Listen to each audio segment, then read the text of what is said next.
Pues pasamos a la segunda parte de esta exposición, Analizar la luz del cosmos con los instrumentos de Gran Tecán. Ahora es a través de Sergio Fernández, que es el responsable científico de la instrumentación del Gran Telescopio Canarias desde final de 2016, tras más de 8 años participando como parte del grupo de ingeniería en labores de desarrollo, integración, comisionado y o mantenimiento de la mayoría de los instrumentos de Gran Tecán, así como de otros subsistemas de apoyo e interfaces con el telescopio.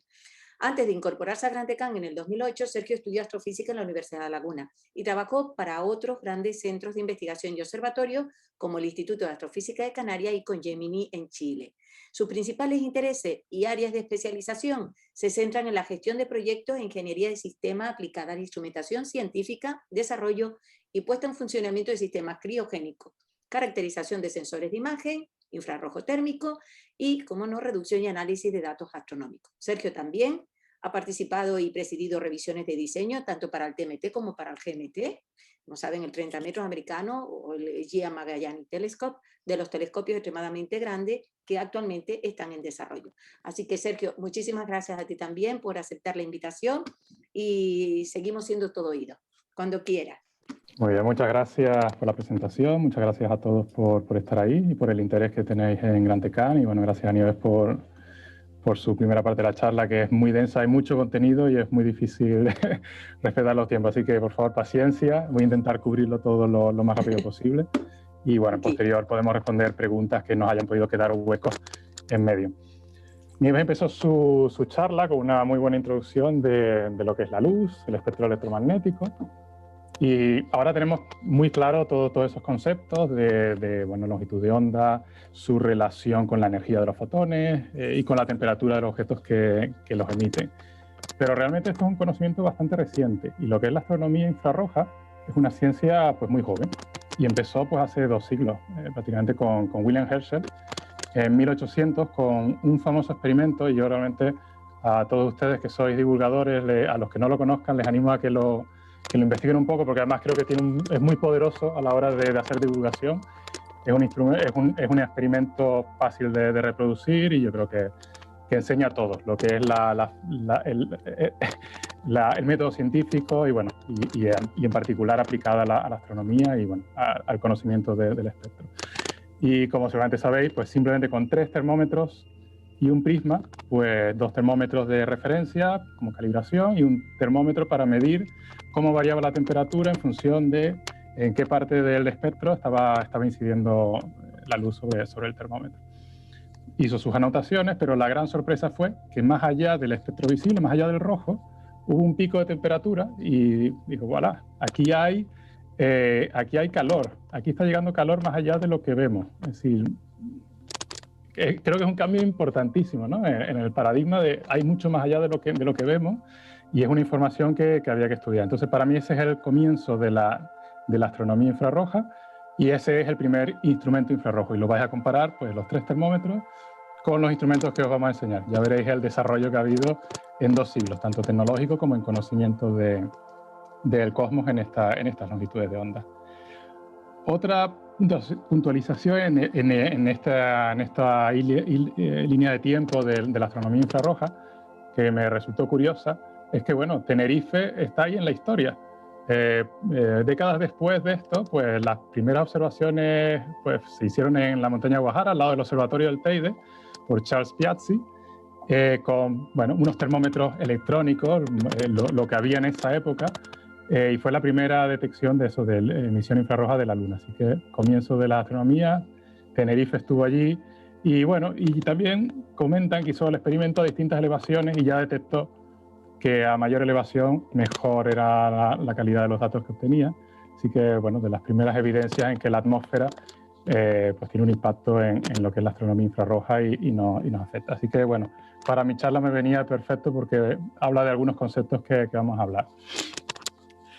Entonces, bueno, Nieves ya hizo una introducción, pero volvemos al tema de la temperatura de los objetos que están emitiendo esta luz. Sabemos que cuanto más al rojo, más al infrarrojo, menor es la temperatura del objeto que la ha emitido. Por mostrar, a ver si puedo poner el puntero, disculpad, ¿vale? Pues en el centro del rango visible pues estará pues, una estrella como el Sol, cuya fotosfera está en torno a los 6000 Kelvin, y cuanto más frío, pues su pico de emisión pues, se va desplazando hacia el infrarrojo. Entonces veis que en el infrarrojo cercano, a partir de una micra, pues estamos hablando de 3000 Kelvin, y si extrapolamos esto hacia, por ejemplo, 300 Kelvin, que es la temperatura digamos, de la Tierra, la temperatura ambiente, pues estaríamos hablando de en torno a las 10 micras, que eso es el rango del infrarrojo medio. Entonces, aprovechando que he mencionado la Tierra, volvamos abajo, ¿vale? Para intentar entender qué es lo que nos permite hacer el infrarrojo cuando observamos el cosmos. Entonces, bueno, os he puesto esta imagen de un científico de la NASA, tomada la imagen con luz visible abajo y luz infrarroja en una cámara térmica aquí arriba. Las diferencias son notables. La primera, que no estamos viendo la luz reflejada, la luz visible reflejada por el Señor, sino estamos viendo su propia emisión, su propio calor, ¿vale? Y vemos en función del color y de la intensidad de esa luz, pues vemos la temperatura, los gradientes de temperatura. Vale, eso lo sabíamos. Pero hay algo más, la bolsa, que es totalmente opaca en la luz visible y sin embargo es transparente en la luz infrarroja. Y si bien no son exactamente los mismos procesos, bueno, hay distintos factores que afectan a que algo sea opaco, ¿no? Como es la absorción o el scattering, nos permite un poco entender lo que os muestro a la derecha, que son dos imágenes con transición entre Osiris y Emir. Y con lo que os he dicho estoy seguro que sabéis identificar perfectamente cuál es la de Emir. Sabiendo que en el infrarrojo hay mayor transparencia de algunas cosas que en el visible no nos dejan ver. Pues esta es la de Osiris y vemos cómo se nos abre un universo totalmente diferente con miles de estrellas brillantes detrás a las que no podíamos acceder. Otro detalle que podríamos ver en esta imagen es las lentes del Señor, que en el infrarrojo son opacas, cuando lógicamente en el visible son transparentes. Eso nos da una idea de algunas dificultades que van a presentar pues, hacer investigación en el infrarrojo, ¿vale? Lo vemos después. Entonces, vale, ¿qué significa observar objetos fríos, objetos oscurecidos por polvos de nubes y gas, como comentó antes al principio Nieves? Pues principalmente se nos permite estudiar las etapas de formación de estrellas y sus sistemas planetarios. ¿Vale? Porque donde hay gas y donde hay polvo, hay formación de estrellas y de planetas. Pero también podemos observar otro tipo de objetos que son fríos, como asteroides, enanas marrones, que son estrellas fallidas, ¿no? Que no han llegado a generar la fusión nuclear y emitir, y otro tipo de objetos que son fríos. También el hecho de poder ver a través del polvo y de nubes de gas, pues nos permite ver en nuestra propia galaxia mucho más lejos de lo que podemos ver en el visible. Por ejemplo, el núcleo de nuestra galaxia es prácticamente invisible en el óptico, en el rango óptico. No podemos llegar a él. En el infrarrojo sí podemos acceder y hacer análisis que de otra forma sería imposible. Igual para galaxias mucho más lejanas, en particular nombro las galaxias activas, que también se tienen que estudiar en el infrarrojo. Y otra cosa que nos permite este rango es que, bueno, como sabéis, el universo está en expansión y cuanto más profundo vemos, más lejos vemos, los objetos se están, entre comillas, alejando de nosotros, y entonces está lo que llamamos como redshift o corrimiento al rojo, con lo cual la luz que nos llega es más roja de lo que realmente era en el emisor. Entonces hay fenómenos que se producen en el rango óptico, en el rango ultravioleta, como el Lyman alfa, que comentó antes Nieves, que en determinado rango de redshift, pues lo tenemos que ver en la Tierra en el infrarrojo, con lo cual es una información complementaria que nos permite eso, llenar ese puzzle que nos decía antes, ¿no? Con el rango del espectro electromagnético Y, bueno, ondas gravitatorias, detección de partículas, y seguro que Ricardo mañana les cuenta algunos casos científicos muy interesantes en este contexto mucho más amplio. Vale, hacer astronomía desde tierra, pues tiene la dificultad de, bueno, ya lo hemos comentado, la atmósfera, que solo deja pasar unas determinadas bandas. Y además le he puesto unas letras encima en esas bandas, que ya veréis después qué significan, pues JHK, son distintos rangos en los que es transparente la atmósfera, y es donde hemos, lógicamente, decidido poner nuestros filtros. Hemos configurado nuestros filtros para optimizar al máximo la luz que recibimos, que nos deja pasar la atmósfera, ¿vale? Entonces, esas bandas son producidas por absorción principalmente de vapor de agua, aunque hay otros componentes como dióxido de carbono, ozono, etcétera.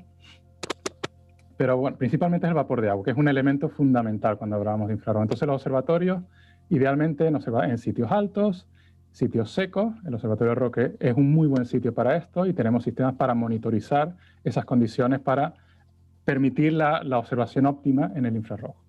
Pero es que además de no dejarnos pasar determinados rangos de luz, complementario a eso está que emite, brilla, es como observar de día las estrellas con nuestros ojos, no nos deja ver más allá. Entonces tenemos que además emplear técnicas que nos permitan sustraer ese fondo, ese brillo adicional.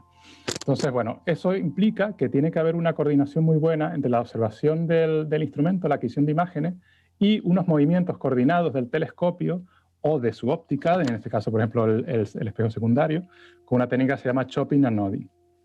La otra es dithering, que es la que os muestro aquí abajo, que es tomar distintas imágenes en distintas posiciones del cielo, haciendo unos pequeños desplazamientos del telescopio. Y al combinar esa imagen, fijaos cómo hemos ganado contraste, bueno, con las técnicas adecuadas de reducción, hemos logrado quitar esa contribución de fondo. Y tenemos mucho más contraste y vemos objetos mucho más tenues. Pero hay más desafíos, aparte de lo que implica la atmósfera. Es que como somos sensibles al calor, pues, y todo emite la atmósfera, emite el telescopio, hay algunas cuestiones de diseño que mañana os va a comentar Luis, el jefe de Ingeniería de Operaciones, en su charla, y emite el instrumento. Y en esto sí que les quería comentar yo algunas cosas. Entonces, que emita el instrumento significa que lo tenemos que enfriar. Y lo tenemos que enfriar para que su contribución sea menor a la de la atmósfera y no nos limite. Lo tenemos que enfriar por debajo de 100 Kelvin para el infrarrojo cercano, e incluso mucho más frío si queremos llegar al infrarrojo medio. Pero bueno, he puesto 100 Kelvin como un valor para recordar. Vale, todo, la óptica, electrónica, todos los mecanismos tienen que estar a esas temperaturas. Para conseguir esas temperaturas tenemos que estar en alto vacío. ¿Qué significa alto vacío? Hemos tenido que ser capaces de retirar, pues de cada 1000 millones de moléculas de aire, solo nos podemos quedar con una, para que podamos cumplir las condiciones que nos permitan alcanzar esas condiciones criogénicas. De hecho, es un poquito más exigente. Estos son, digamos, los números mínimos. Y todo eso implica que necesitamos unos criostatos, lo comentó ya antes Nieves, ¿no? Que OSIRIS es accesible, es un instrumento abierto. Los instrumentos infrarrojos, no. Tiene que ser algo hermético que mantenga esas condiciones de muy baja temperatura y muy alto vacío. Y por mostraros lo que esto significa, os muestro un vídeo de un motor, cuando lo estábamos probando después de hacer un procesamiento, digamos, para permitir que operen en criogenia. Bueno, echándole el nitrógeno líquido encima, veis que, bueno, cómo se ha llenado de escarcha, ¿no? Pues bueno, eso ocurre porque está en la atmósfera. Dentro del instrumento no pasa eso. Lo que sí pasaría es que si ese instrumento tuviera, ese motor tuviera algo de aceite, pues se congelaría el aceite y ya el motor dejaría de funcionar. Entonces los motores en criogenia son especiales. Todo dentro de la criogenia es especial. Los materiales no pueden permitir desgasificación, que degradaría el nivel de vacío. Y hablando de enfriamiento, aparte del nitrógeno líquido, que ya prácticamente todo el mundo lo conoce, porque además se usa en cocina, tenemos otra técnica, que es el uso, bueno, lo he llamado aquí cabeza fría, y no sé si en el vídeo se llega a ver. Hay una pequeña vibración en esta dirección. Esa vibración sería muy dañina para el instrumento y para el telescopio. Por eso requiere este sistema de amortiguación que veis alrededor. Y estos sistemas de enfriamiento funciona, pues es como una nevera. Hay un ciclo cerrado de un gas que comprimimos y expandimos en el sitio correcto y de la forma correcta para conseguir enfriar dentro del instrumento y evacuamos ese calor hacia afuera de la instalación. Pero bueno, es una nevera, pero lleva un gas muy especial que es el helio y tiene que ser a muy alta pureza, 1 parte por millón o mejor. Otro aspecto tecnológico clave para permitir el infrarrojo, y que además realmente es lo que define qué es el infrarrojo para un astrónomo, no es donde termina lo que vemos, el rojo. Realmente el rojo está un poquito más abajo, 0,70 y algo. No, lo marca la tecnología que nos permite observar en estos rangos. Y entonces el silicio es con lo que se hacen las cámaras en el rango visible, pero el silicio tiene una característica que hace que los fotones infrarrojos, que son mucho menos energéticos que los visibles, no tienen la suficiente energía para excitar los electrones y llevarlos a la banda donde somos capaces de detectar. Entonces tenemos que usar otros materiales, entonces usamos detectores híbridos que utilizan un material fotosensible, en este caso he recalcado el mercaptel, mercurio, cadmio y telurio, que es lo que utilizamos principalmente en los detectores que tenemos en Gran Tecamo. ¿Vale? Y en función de la concentración de cadmio seríamos capaces de sintonizar en qué longitud de onda es la óptima, ¿vale? Pero digamos que esto es lo que nos define el infrarrojo, es a partir de qué punto el silicio deja de sernos útil como material fotosensible. Y bueno, entramos en los instrumentos.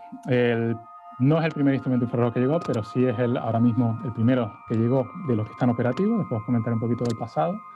Este es EMIR, ¿vale? Todo esto es el criostato. Todo eso, como os he dicho, está en alto vacío y refrigerado por debajo de 100 Kelvin. Todas estas las mangueras de helio del sistema ciclo cerrado, armarios de electrónica. Bueno, yo os quería marcar un poco para ver un poco la escala, ¿no? El eje óptico estaría más o menos a esta altura, este es el centro de rotación. Todo este instrumento puede rotar para orientar el campo de la forma que queramos para hacer espectroscopía y bueno, para hacer el seguimiento del objeto debido a la montura del telescopio. Pues esto está a 2 metros de altura, o sea, yo creo que podéis haceros una idea de lo masivo que es esto, el volumen que implica y el peso. Hablamos de unas 5 toneladas, EMIR. Esto es importante tenerlo en cuenta cuando hablemos de MOS, de espectroscopía multiobjeto, ¿no? Nieves decía que fabricamos una máscara y la metíamos en OSIRIS. En EMIR no podemos hacer esto. En EMIR no podemos hacer esto porque abrir este instrumento implica calentarlo, presurizarlo, desmontarlo y esto son semanas de trabajo. Eso no sería eficiente. Bien, pues estas serían las características generales. Esto es lo que miraría un astrónomo que está mirando a ver con qué instrumento de Gran Tecamo voy a hacer yo mi ciencia. Quizás no es tan interesante para el público, pero bueno, está ahí la información. Si queréis hacer alguna pregunta, la hacéis.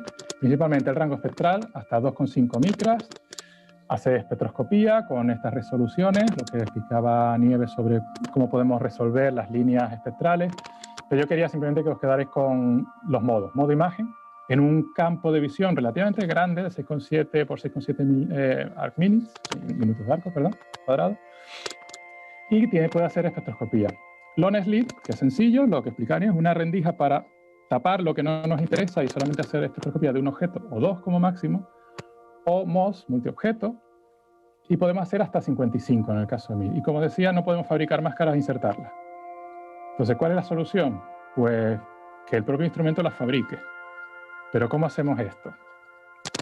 Bueno, antes quería comentar brevemente pues, los filtros que tenemos, lo que explicaba antes de que las bandas de la atmósfera pues, son donde hemos situado los filtros. O sea, la atmósfera nos ha definido nuestro estándar de filtros, cosa que en el óptico es así un poco más arbitrario. Bien, esto es el diseño de EMIR de forma simplificada, un esquema. La luz nos entra de aquí a izquierda a derecha, no os voy a explicar todo, simplemente quería que viera la complejidad, la cantidad de subsistemas que hay para que EMIR funcione. Y cada uno de ellos es sumamente complejo, que conlleva electrónica, mecánica, óptica, software, de todo. Solamente os quería hablar de dos, si me da tiempo hablo de dos. Voy a empezar con este, ya que os he introducido sobre la multiobjeto en el infrarrojo. Y es la CSU, la Configurable Slit Unit, que básicamente, vamos a ver si lo sé explicar, pero bueno, siempre una imagen vale más que 1000 palabras. Voy a poner el vídeo y lo que vais a ver, la resolución no es muy buena, pero lo que vais a ver es que hay una serie de barras, hay 55 en cada lado, arriba y abajo. Ahora mismo solo estáis viendo el movimiento de las barras de arriba, que se acercan entre sí y lo que pueden formar son rendijas en cualquier posición, como veríais en este campo. Aquí estarían las pequeñas rendijitas, que la puedes situar en cualquier posición del campo y la puedes hacer del ancho que quiera. Aquí en este vídeo eran unas pruebas iniciales y básicamente simplemente hemos hecho un campo abierto para ver que el mecanismo ha funcionado. Pero os podéis hacer una idea de que con el recorrido de movimiento de las dos bancadas de rendija, 55 a cada lado, las veis aquí, podríamos formar pequeñas rendijas hasta 55 en cualquier zona del campo, ¿vale? Y con la anchura que queramos en función de la resolución. Esto es lo que vemos nosotros, bueno, en ingeniería. Esto es lo que ve el astrónomo cuando va a pedir una observación MOS. Ve un software que carga una imagen de catálogo, él selecciona los objetos que quiere y él dice, vale, esta es la configuración de máscaras óptima para todos los objetos que yo quiero observar, poderlo hacer en el menor número de exposiciones posible. Y eso genera un ficherito de texto que al final son 110 números que nos llega al telescopio, y en el momento en el que las condiciones se dan para hacer esa observación, configuramos el instrumento, configura la CCU y genera la máscara que nos ha pedido el astrónomo. Lo hacemos en tiempo real y genera, pues, como veis aquí, pues hasta 55 espectros, y cada uno, pues, bueno, da la información, bueno, lo que decía, ¿no? La ganancia entre observar, pues, lo que típicamente podemos hacer a lo mejor de 20, 30 objetos de un solo disparo, a hacer solamente 2, que es lo que permite espectroscopía de rendija, pues es una ganancia importante. Entonces, el beneficio en tiempo de telescopio justifica la inversión y el esfuerzo que supuso desarrollar esto. Es un elemento único en el mundo, único. Hay otros instrumentos con sistemas similares, pero este sistema, que además es de piezoeléctrico, es difícil de explicar, pero cada barra no tiene un motor, sino que tiene como unos deditos que lo empujan o lo retraen mediante piezoeléctricos que van a muy alta frecuencia. Entonces no sé si el sonido se oía, creo que no, que es lo que explica por venía asociado a ese funcionamiento. ¿Vale? Y podemos configurar pues lo que queramos. Aquí pues simplemente son unas configuraciones de prueba para que veáis el rango que podemos cubrir. Esto sería, pues visto en cielo, donde podemos hacer espectroscopía MOS. Este es el rango. Podemos hacer también espectroscopía de rendija. Tenemos 3 configuradas por defecto, pero lo más interesante es hacer espectroscopía multiobjeto, con la flexibilidad que nos da este. Bueno, los astrónomos a veces nos gusta jugar y veis que podemos configurar cualquier tipo de cosas. Y bueno, el logo es GTC, que no es que sea muy bonito por las restricciones. Obviamente no podemos situar 2 rendijas en la misma línea, porque su espectro se solaparía. No sé cómo voy de tiempo. Quería mencionar muy rápidamente otro mecanismo, que es la DTU. Sí, adelante, no te preocupes. Os decía antes que EMIR tiene 5 toneladas y que rota. Por muy rígido que sea la estructura, siempre hay pequeñas flexiones. Son muy pequeñas, hablamos de más o menos 40 micras, pero suficientemente importantes como para que, considerando que el tamaño de un píxel de un detector científico típicamente 15, 20 micras, en ese rango, no es aceptable ese tipo de desplazamiento. Entonces, decía Pedro también en su charla, que es muy buena, todo lo que sea modelable no nos supone un problema. Bueno, sí es un desafío en algunos aspectos, pero no es un problema, lo podemos resolver. Lo que no sea modelable, no. Pues las flexiones son modelables y las podemos medir, y de hecho se midieron. Entonces, este mecanismo permite mover el detector para mantenerlo enfocado, independientemente de la longitud de onda, y hacer desplazamientos del detector para corregir esa flexión. Y estas son las medidas que hacemos en tiempo real. Hacemos una monitorización para asegurar. Estos serían los puntitos, son las medidas, y la línea azul, vista en cartesiana o en este diagrama, el modelo. Y vemos que el comportamiento es perfecto. Y eso nos permite, pues bueno, conseguir estas resoluciones y ver esa nitidez que comentaba Romano. Bien, es un poquito el resumen de MIR. Hay muchas más cosas. Pero quería pasar ya al siguiente instrumento, que es Mirada. Mirada está pues, prácticamente al caer. A finales de este año llegará a telescopio. Diferencias con EMIR. La resolución espectral. EMIR, por si no lo comenté antes, pero llega hasta 5.000 más o menos. Mirada llega sobre los 20.000. El campo de visión es más pequeño en una dimensión, pero más grande en otra. Es aproximadamente equivalente en cuanto a área. Entonces, la principal diferencia es esto. Vale. Aquí digo que el sistema multiobjeto permite solamente 12 objetos frente a 55. Aquí les debería saltar la duda y espero que me hagáis la pregunta de por qué un instrumento más desarrollado vamos a tener menos objetos. Bueno, el caso es que no podríamos hacer un EMIR con 55 objetos y que pudiera llegar a esta resolución. Entonces hay que buscar soluciones. Nunca hay un diseño que permita hacerlo todo perfecto. Siempre hay que llegar a un compromiso en función del tipo de ciencia que quieres hacer, pero dando la mayor flexibilidad posible tienes que adoptar diseños, conceptos totalmente diferentes. Pues este es el que automiradas. Voy a intentar ir rápido, os quiero mostrar, lo hablamos después, de qué se compone. Bueno, pues para poder hacer espectroscopía de varios objetos, en lugar de fabricar máscaras, lo que hacemos es parecido a Megara. Hay unos robots que permiten seleccionar en la posición del campo, de la imagen, qué objeto vamos a analizar, de qué objeto vamos a analizar su luz. Pues son estos robotcitos. Yo creo que siempre es más práctico ver es el vídeo. Lo he acelerado por 8, un poco para no perder mucho tiempo. Y como veis, los brazos se están moviendo a una configuración determinada. Podemos pensar que aquí había un objeto en la imagen, aquí habría otro, y podríamos tener hasta 12 para hacer el análisis de la luz. Cada uno de estos robots no solamente va a posicionar un pequeño espejito en esa zona del cielo para después llevar la luz a donde te interesa, sino que tiene óptica además para hacer determinado tipo de cosas. Y además es óptica, el tamaño de uno de estos brazos robóticos pues viene a ser como unos 30 centímetros, una cosita así. La óptica es prácticamente mínima. Lo que hay dentro es muy difícil fabricar con las tolerancias requeridas en esos tamaños, ¿vale? Y si pensáis, el hecho de que un brazo se pueda alargar cambia la longitud del camino óptico, eso cambia las propiedades ópticas, pero no ocurre en miradas, porque antes de que el brazo se alargue, hay un colimador que hace que esos cambios en distancia, en longitud, no afecten a las propiedades ópticas, ¿vale? Entonces, vuelvo atrás un poco al resumen. Entonces, bueno, podemos hacer espectroscopía a mucha más alta resolución, 12 brazos, porque no es posible hacer espectroscopía de esta alta resolución mediante máscaras, pero además tiene una ventaja. Tiene una ventaja, y es que esta luz la llevamos al principio del espectrógrafo y formamos una rendija, ¿vale? Aunque los objetos estaban separados, estaban dispersos en el campo, mediante el sistema de brazos y con la óptica podemos llevar la luz a donde queremos. Y entonces la reorientamos en una rendija. Y entonces, bueno, esto es algo que es una técnica, la del slicer, la hacer rebanada, ya la mostró Nieves en el vídeo sobre MAT.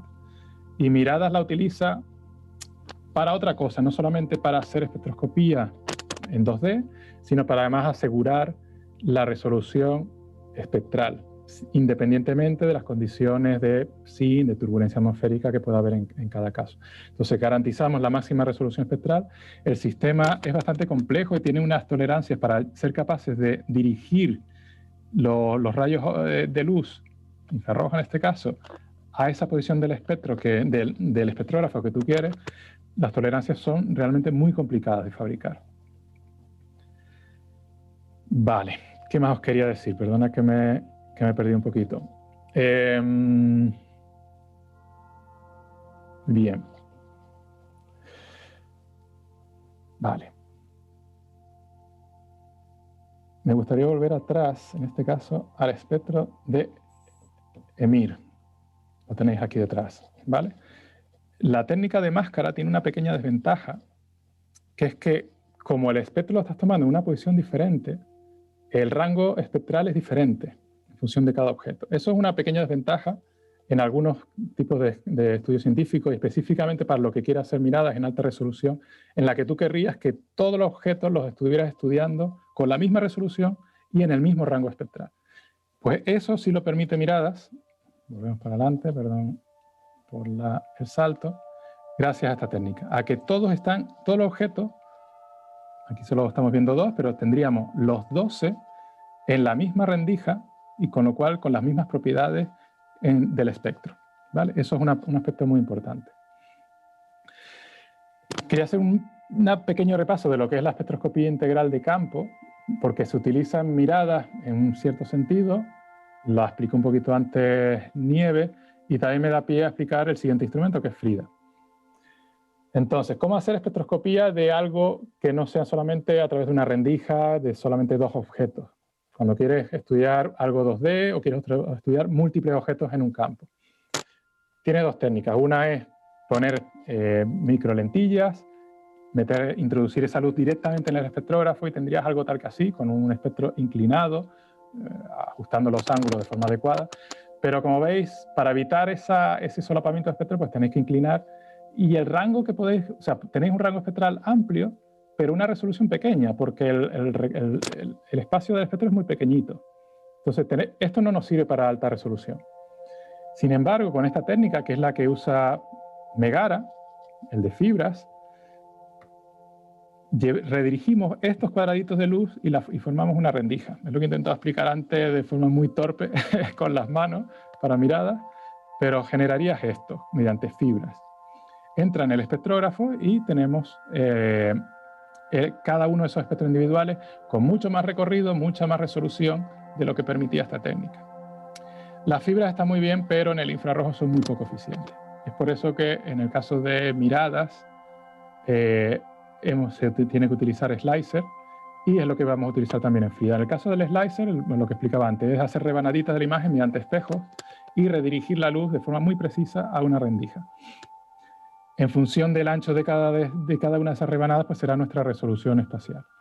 Y en el caso de Frida ya veréis que se tiene muchísima resolución. Entonces, digamos, este sería el resumen de técnicas de espectroscopía integral de campo y las aplicaciones y cómo lo utiliza cada uno de nuestros instrumentos. MAT y miradas, que ya hemos hablado un poquito de ellos, mediante slicers, y mediante microlentillas y fibra, Megara.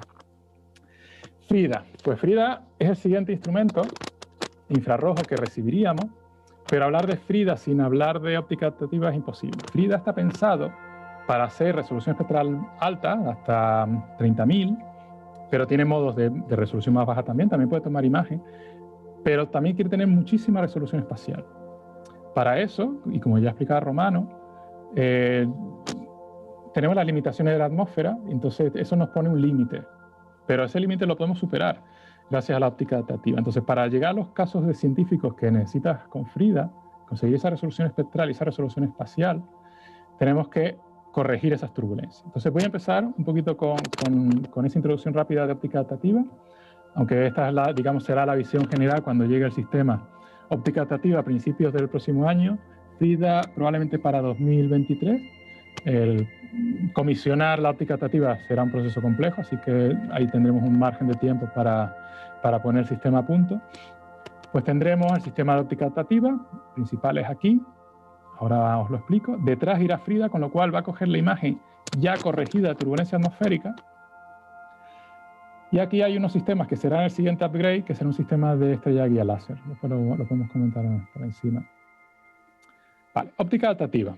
Vale, queremos recuperar el potencial que tiene un telescopio de gran diámetro, que es que la capacidad colectora de luz vaya o de llegar profundo, decía Romano, que va con el cuadrado del diámetro, y la resolución angular, que es proporcional al diámetro del telescopio, en competición con el cine. Vale, pues los frentes de onda que llegan de los objetos, antes de pasar por la atmósfera, son plano paralelos, idealmente. Al pasar por la atmósfera se distorsiona, bueno, lo hemos representado de esta forma, con ciertas ondulaciones, y esas ondulaciones harían que viésemos la imagen así, emborronada. Pero ¿qué pasa si nosotros fuésemos capaces de medir qué forma tiene este frente de onda? Pues si lo pudiésemos medir y además pudiésemos poner un espejo en medio que tuviese la forma correcta para que el frente de onda saliente fuese plano paralelo, ya está, el problema está resuelto. Vale, la dificultad de esto, bueno, necesitas un espejo. Estas turbulencias no son estáticas, varían mucho, varían de hecho a cientos de hercios, a cientos de veces por segundo. Con lo cual tienes que ser capaz de este espejo deformarlo en tiempo real a muy alta frecuencia, y tienes que ser capaz de medir esas turbulencias también a muy alta frecuencia. De hecho, el objetivo es que sea 1 milisegundo, 1000 hercios. Entonces, para poder hacer ese sistema, bueno, la luz pasa por ese espejo deformable. Vamos a suponer que de entrada no está haciendo ningún tipo de corrección porque todavía no sabes cuál es la que es. Llega a un sistema que divide las, beam splitter, que manda la luz visible hacia aquí y deja pasar la luz infrarroja hacia el instrumento. Frida es un instrumento infrarrojo que no iba a poder hacer absolutamente nada con la luz visible. O sea, es totalmente ciego a la luz visible. Una muy buena forma de aprovechar esa luz visible es desviarla y analizarla con un instrumento auxiliar, que es un sensor de frente de onda. Como decía, hasta 1000 veces por segundo es capaz de medir la forma de este frente de onda. Hay modelos y permite deformar el espejo de entrada del sistema para que tome la forma adecuada, de manera que en un lazo cerrado somos capaces de corregir la variabilidad de las turbulencias atmosféricas. Y esta es la diferencia. Como veis, la nitidez es infinitamente mayor, pero no solamente para objetos extensos en los que quieras ver ese tipo de detalles, sino que si vas a objetos a cúmulos muy densos, pues como veis pasamos de emborronado, no eres capaz de distinguir objetos que están muy cerca entre sí, la luz es bastante atenuada precisamente porque está dispersa entre muchos píxeles y el fondo del cielo te lo tapa, a algo como esto, ¿vale? Donde las estrellas las puedes resolver, tienes mucha más brillo, es lo que llamamos estrel, es más preciso, la luz está más concentrada y por lo cual puedes ver más profundo también. Y esto es lo que hace la óptica adaptativa, es muy complejo conseguir todo esto, técnicas de control y bueno, la ciencia que hay detrás es realmente compleja, es muy especializada. Y esta es la pinta que tiene el sistema desde el punto de vista de diseño en un modelo 3D y la realidad. La realidad es que esto ya está en el IAC funcionando, obviamente no en telescopio, no tiene el campo que le llega de la imagen que le llega al telescopio, pero ellos tienen unos simuladores para simular las turbulencias atmosféricas y ver si el sistema funciona como debe. Y a continuación un vídeo, probablemente vía Zoom la resolución no es mucha, pero de repente veis que hay como una nebulosidad por ahí y de repente se concentra la luz y la vemos muy nítida. Vale, eso es cuando hemos activado el loop, el lazo cerrado de la óptica adaptativa, perdón, o cuando lo hemos abierto. Antes, después. La diferencia es notable y vemos que el sistema realmente está funcionando ahora mismo en el IAC, con lo cual en muy poco tiempo esperamos tenerlo en el telescopio y bueno, poder hacer este tipo de pruebas con imágenes reales en el telescopio y ver hasta dónde podremos llegar. Realmente el cambio, como decía Romano, es lo que nos va a permitir sacar todo el potencial de los 10,4 metros de diámetro que tiene el GTC. Y entonces detrás va a ir Frida, va a tener una imagen súper nítida. Frida es un instrumento que están desarrollando en México, con lo cual la imagen es muy acertada. Una imagen muy nítida, seleccionamos una parte, un pequeño campo de visión, las correcciones de óptica adaptativa generalmente es un campo relativamente más pequeño, y después la rebanamos. Antes mostrábamos 3 rebanadas en miradas, aquí también estamos mostrando 3 rebanadas por simplificar el esquema, pero realmente llegamos hasta 30 rebanadas. Es decir, el detalle en la dirección espacial, en resoluciones de la imagen, es brutal. Y entonces podemos reconstruir ese cubo de datos con una resolución tanto espectral como espacial muy alta, que nos permite analizar mucho más detalles de los que de otra forma seríamos capaces de hacer. Y bueno, yo sí tengo alguna imagen de Frida. Es verdad que son imágenes de laboratorio, son subsistemas por separado, pero bueno, están en desarrollo. Aquí hay unos esquemas que os muestran las distintas configuraciones. Puede hacer tanto imagen como espectroscopía. Tiene distintos modos, puedes ver con distinta resolución, campos un poquito más grandes, más pequeños. Realmente es muy flexible. Pero digamos que el objetivo es ese, resolución espacial y espectral, beneficiado de tener por detrás un sistema de óptica adaptativa que te entrega una imagen lo más nítida posible. Bien, hasta aquí, digamos, los instrumentos que tenemos, los que vamos a tener muy en breve, pero hemos tenido otros instrumentos en el pasado y vamos a tener otros instrumentos en un horizonte un poquito más lejano. A ver cómo voy de tiempo. Vale, voy a correr un poquito. En el pasado hemos tenido CanaryCam. Es un instrumento desarrollado por la Universidad de Florida. Estuvo inicialmente en la plataforma, en el foco NASMIT, como lo estáis viendo aquí, y posteriormente lo movimos a FoldedCam en este juego, en este baile de instrumentos, para dejar una estación focal libre para el siguiente instrumento que llega, que requiere de ese foco. CanaryCam, la particularidad es que es una cámara térmica, es como aquella imagen del científico de la NASA que os mostraba. opera en el infrarrojo medio, en el infrarrojo que es capaz de sensar de forma muy precisa la emisión de objetos que están muy fríos, a temperatura ambiente, básicamente. Con lo cual el desafío es mucho mayor. Todo, el instrumento, el telescopio, todo emite, y esa es una de las grandes dificultades de hacer astronomía en este rango.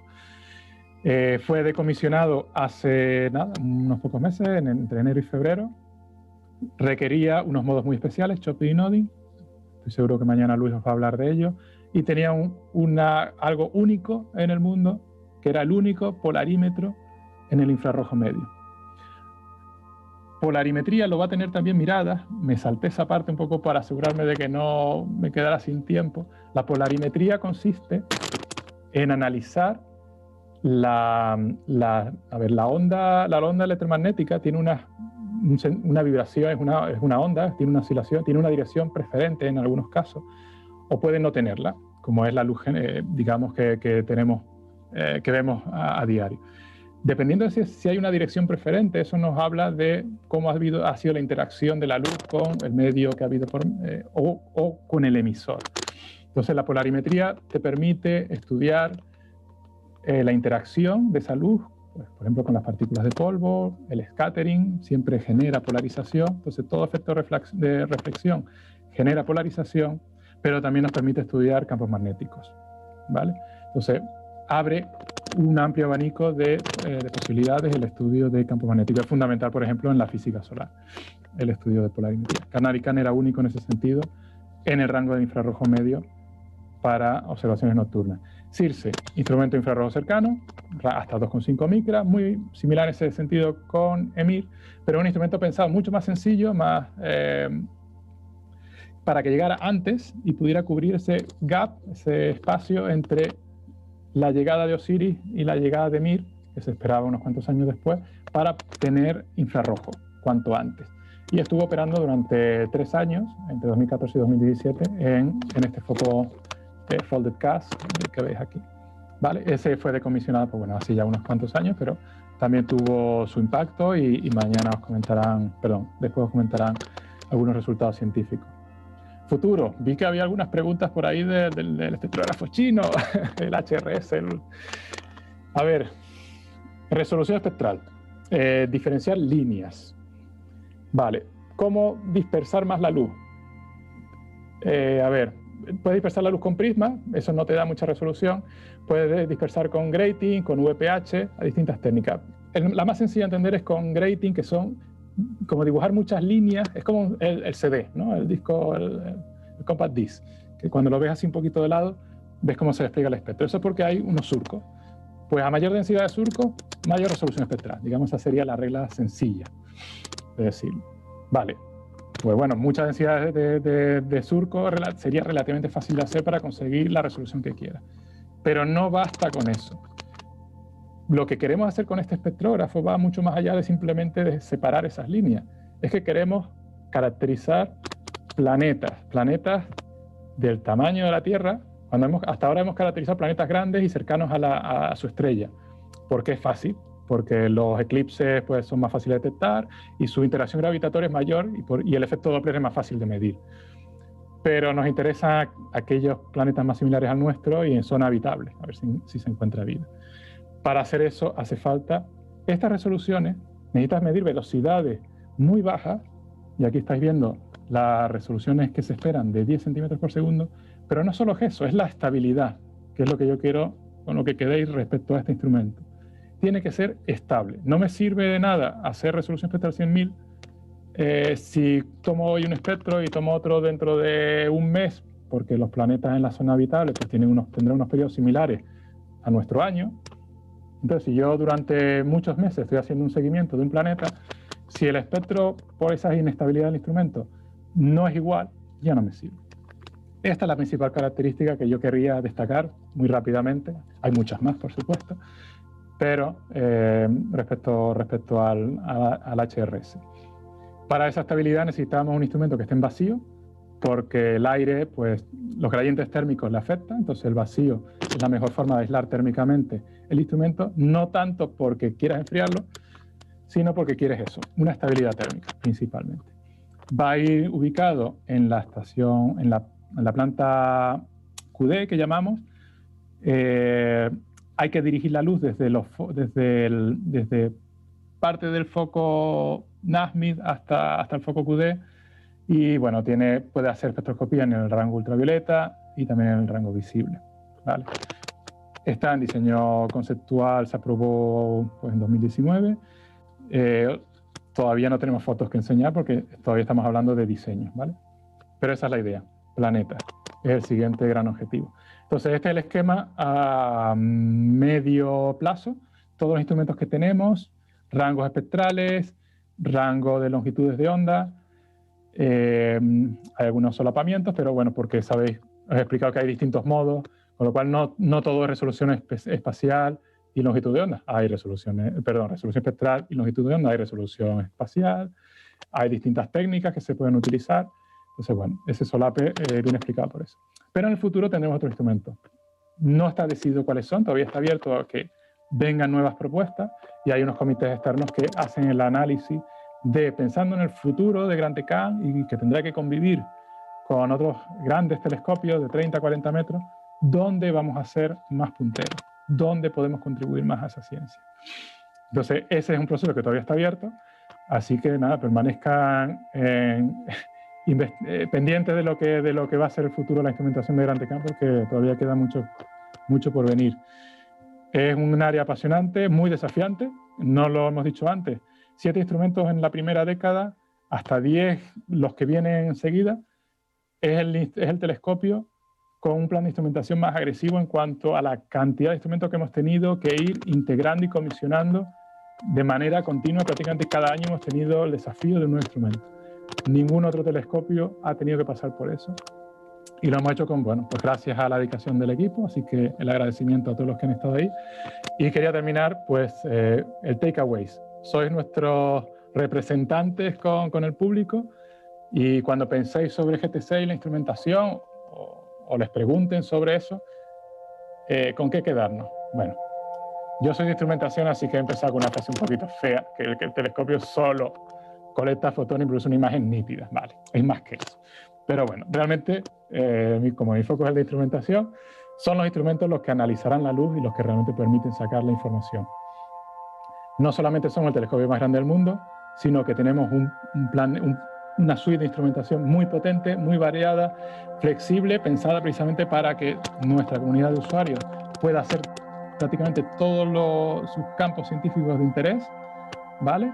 Muchos modos, y recorremos un espacio de parámetros, no sé cómo explicar eso en palabras más sencillas, pero lo que decíamos, velocidad, la resolución temporal, vamos desde milisegundos con HyperCam hasta interacciones de horas, que cuando las sumas durante muchas noches, integraciones, no me acuerdo cuánto fue la que enseñó Romano, de no sé cuántas, 200 y pico horas de integración, pues todo ese rango. Resolución angular, bueno, lo que nos permite a la óptica adaptativa, es decir, casi llegar a la resolución teórica que permite un telescopio de 10 metros, pues lo que nos limita al SIN, según la longitud de onda, resolución espectral desde baja y muy baja hasta incluso el espectrógrafo chino, que no solamente va a ser 110.000, sino que va a ser lo que llamamos radial velocity, súper estable para buscar planetas, detectar y caracterizar planetas, rango espectral, visible infrarrojo.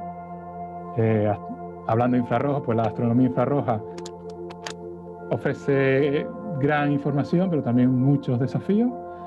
GTC en el ORM, gracias al sitio y gracias a nuestras tecnologías, estamos a la vanguardia, y bueno, toda esa complejidad pues se desarrolla, se opera y se mantiene pues gracias a un equipo internacional, porque habéis visto que han participado pues de México, Florida, y de distintos, Sheffield, bueno, de todos sitios del mundo, el IAC y La Palma también, multidisciplinar, todas las áreas, tanto de ingeniero y científico.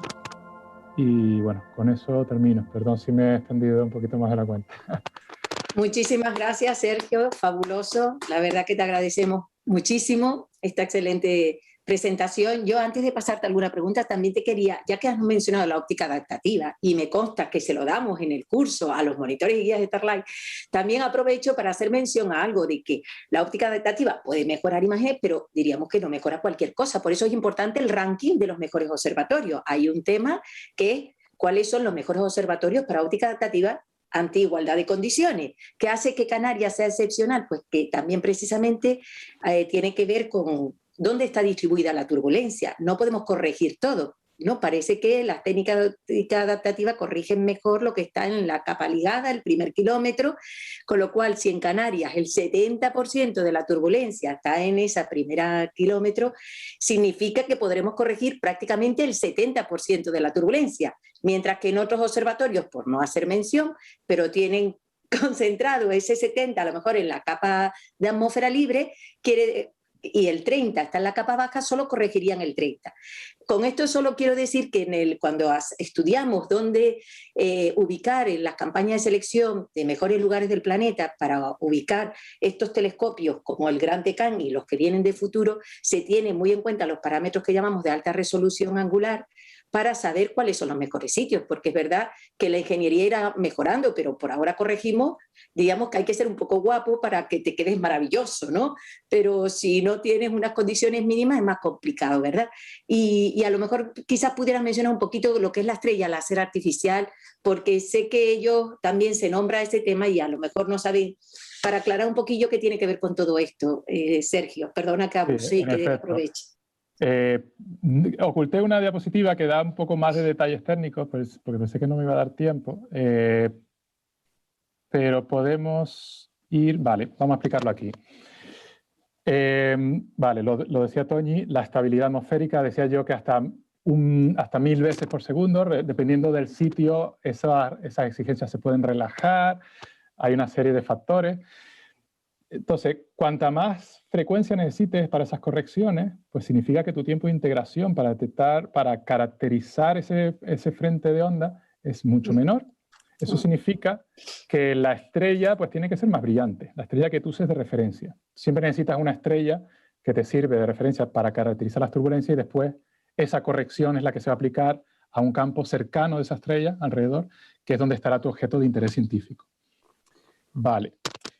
Entonces, tener un telescopio de 10 metros permite, bueno, que el rango de estrella, de magnitudes en los que podemos hacer óptica adaptativa pues sea mayor, pero está limitado, está limitado.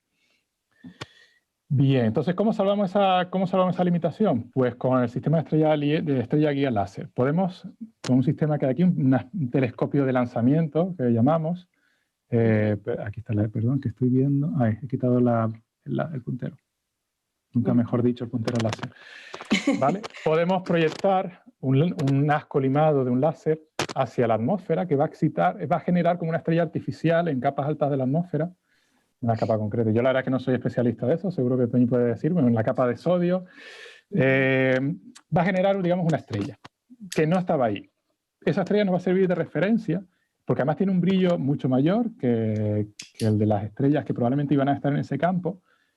Y entonces usamos esa estrella para hacer las correcciones y con lo cual en cualquier zona del cielo vamos a encontrar una estrella con el brillo suficiente. En el futuro, y utilizando más de un láser, podemos hacer correcciones, podemos hacer tomografía, podemos hacer correcciones en distintas capas de la atmósfera, porque la referencia, los rayos nos vienen con distinto ángulo, entonces podemos diferenciar esas dos componentes y podemos entonces llegar a correcciones mucho mayores. Decía del 70%, pues podremos llegar más allá cuando tengamos esos dos láser. Y además eso nos permite tener un campo de visión corregido mucho mayor. Con una sola estrella tenemos una corrección en un espacio, en un tamaño más reducido, aunque el ORM tiene características que le permiten que eso sea relativamente amplio, de los más amplios del mundo, pues esto se va a ampliar mucho más cuando tengamos el sistema de estrella guía láser. Toñi, si me he dejado cosas relevantes, que tú eres muy... No, que va para nada. Está fantástico. Muchísimas gracias, Sergio, por la excelente explicación. Y estoy segura que todos están agradecidísimos de conocer tantos detalles que seguro que para muchos es desconocido. Toda la parte de instrumentación, que a veces es la que menos profundizamos por ser tan técnica, pero sé que han tocado un montón de puntos, aspectos que van a ser muy interesantes madurar y trabajar. Así que muchísimas gracias, excelente ponencia. Bueno, yo sé cómo se están sintiendo y además ellos cuanto más dificultad ven en estas ponencias, más les gusta. Esto es así, me consta. Así que están encantados. Si tienen, alguien preguntó algo sobre un espectrógrafo, sino también te preguntaban sobre prefabricar un espectrógrafo casero. Si sería mejor con material metálico o rendijas de vidrio, te pregunta Pedro. Y bueno, y de 1 a 100, ¿qué grado de perfección, te preguntan, se consigue, ¿no? Con óptica adaptativa. La verdad es que no te sabría decir del 1 al 100 cuánto, realmente eso hasta que no llegues a cielo no lo podrás ver. Hay muchos factores que influyen, por ejemplo, las vibraciones del telescopio. Y es un trabajo en el que estamos. Os enseñaba las cabezas frías que producen vibración y eso está atenuado al máximo posible, pero hay muchos otros elementos que afectan a la vibración. Las vibraciones afectan al espejo primario y afectarán a la óptica adaptativa. Aunque todo eso se modela y lo estamos intentando caracterizar, hasta que no vayamos al cielo no vamos a saber si llegamos al 100 o nos quedamos en 95. Pero desde luego trabajamos para intentar llegar al 100. Fantástico, Sergio. Muchísimas gracias.